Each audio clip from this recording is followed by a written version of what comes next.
Hey guys, Put here, bringing you the Week 2 recap of the San Francisco Sandcastles versus Ray's Rattatas. Last week I was using the wrong mic during the live show, you couldn't hear me. Luckily Samuel and Josh were using the right ones, so at least you could hear them. But anyways, I was just going to do a recap of this video since I really didn't get to cover it the first time because you couldn't hear me. So yeah, let's just go ahead and go to the battle screen here, as I got the face cam on. I don't really know where to put it. I'll just put it in this corner. I don't know if this other corner would be better, like over here. Like which one? I don't know which one's better, but I'm just gonna stick it right here for right now. So let's run over the teams real quick. Reagan's bringing the Lando, T, Chansey, Manchow, Crocodile, Noivern, Blastoise, and then we got the Sandcastles bringing Shaman, Curum Black, Latias, Excadrill, Almamola, Whimsicott.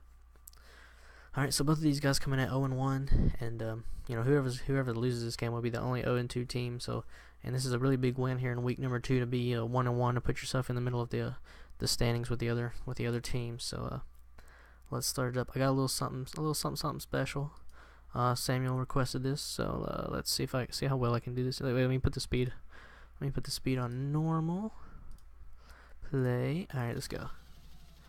All right, we end this. Okay, so we had the Landorus Whimsicott lead, and we see the U-turn, which I thought was really interesting. As we get the rocks come out, and I thought this. Let me pause it. Thought this is a really good play on Kel's part, because I thought he was gonna U-turn, predicting the stealth rocks, and then just defog on the next turn and go from there. And then he goes for Ice Beam, and I'm like, well, that's fine, because then he can just defog on the next turn. He gets rid of Landorus too, so he does get rid of Landorus here. So I'm like, okay, now he's just gonna defog, right? But he's too scared of the Crocodile, and he switches. But then Crocodile's carrying the Pursuit, and gets him down to 3%. So that means when Latias switches back in, it dies to Stealth Rock, unless Caleb's able to spin him away with these Excadrill in the back later in the game. So let's keep playing. So it goes into Shaman. He doesn't want to catch an Energy Ball, so he goes into Chansey, or Seed Flare. And Chansey eats it up, of course. Who would have saw that coming? Stupid Chansey. So out comes Curum Black, and Chansey doesn't really want to fight this thing, but Chansey does go for a Seismic Toss, which does 100 damage every single time, and it drops him to 50, so Chansey's gonna dip set into Blastoise. Reagan does not have a good answer from Curum. He has 0 dragon resistances or immunities. So Blastoise gets wrecked by the Outrage, and there's 2 down now on Reagan's side, so it's not looking too good for the start here. So out comes the Manchow, and Curum's gonna switch because he's confused. Out comes the Whimsicott to catch the high jump kick, which it does pretty well. Pretty decently. And I believe he U-turns here. No, he goes for the Moonblast, trying to hit him super effectively, but of course he just goes into Chansey and it does nothing. Now he U-turns out, because he knows he can't do a thing against that Chansey. He goes in Almamola. Seismic Toss doing a decent amount to Almamola, but Almamola has so much HP that it really doesn't do too much. Almamola's going to set up the Wish as he gets the Toxic off, which is huge to get a Toxic on Almamola. And now he's going to try to Wish Pass into Curum, and let me pause it real quick. So if Reagan would have gone for the Seismic Toss on Chansey here, the Curum just dies, and he's in a really, really, really good spot. But instead he's just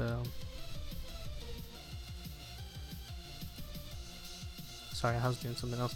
But instead, Curum gets the Wish Pass to him instead of knocking him out. So this is looking really bad for him. He could have just finished the Curum off there, and it could have really made this game a lot easier for him. Out comes the Manchow. He just makes the same switch, but the high jump kick does enough that Whimsicott can't switch out again without dying to rocks on re-entry. So he really needs to find a way to get rid of those rocks. He sets up the Tailwind. What I would have done is if I know he didn't have Rapid Spin on Excadrill. I know he didn't have Defog on Latias. So that just hurts either way. But if he would have had Rapid Spin on Excadrill, what he could have done is just baited the Chansey out, like in this example right here, and then just gone into Excadrill, because Chansey can't Toxic Excadrill or hit it with anything really, and then he could just spin for free. So, but he didn't even have spin, so that really hurt him. Let's just keep playing. So out comes the Curum under Tailwind. Reagan needs to stall out these Tailwind turns, as the Seismic Toss does a nice chunk here, and then he's just going to go for the Outrage on the Curum, and Chansey takes that pretty well considering how low Chansey's defense is. And now that puts Curum at Stealth Rock entry would kill the Curum now, so that is huge. So at this point, he brings in the Manchow, and honestly, let me pause it. So Caleb should have just stayed in with his Curum there, because he doesn't have a way to get rid of rocks, and on re-entry he dies to rocks. So it's like, just pray that the high jump kick misses and that you hit your outrage, because if that does happen, then you're actually in pretty good shape still. So let's play it some more. So Reagan actually predicts the switch and goes for the U-turn. Good place to capture some momentum. He goes under the Noivern. So that Noivern's going to air slash. It does actually a really good chunk, because Alamamola's special defense is not that great, as he sends up the wish. And this Toxic's starting to tick away on this Alamamola. Of course he protects to get the wish. Like I said, that poison's really starting to tick away. And this Noivern's in really no threat. Only bad thing is the life orb's kind of ticking away at him. That's the only bad thing. But he gets the lucky flinch there, and he's in a really good spot to win the game now. So he's just going to keep firing off air slashes. And this extra drill is going to take a pretty decent bit considering it's resisted. And the Noivern is life orb, so it can change moves and just goes for the flamethrower to finish off the extra drill. So nothing fancy there. Out comes the Almamola with the regenerator. It gets it some of its HP back. But this air slash miss I thought was going to make things interesting. But Caleb kind of misplaced here as he sends up his wish. And he tries to switch in Curum, but he does.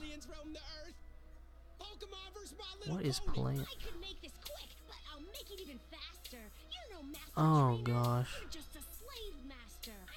That's not the right song. Oh my goodness. Okay, hold on. Okay, so things are dying on entry. As the wrong song started playing. That's awkward. What? Oh no. I think the wrong song's been playing the whole time. Flamethrower kills Shaman. I swear to God. This match has been nothing but failures for me. The Draco wins the game. Jesus. Oh my gosh. Okay. So that was really well played by Reagan. He danced around the Curum Black super well. Caleb actually played the game pretty dang well, except for the rocks. If he wouldn't have had the rocks up, his Curum could have been a lot healthier. And man, that's really it. They both danced around their threats, other team's threats. It's just the rocks were up, and it made a huge difference. And then Chansey was just fat, as usual. Great game, guys. That's all I got for this one. Peace.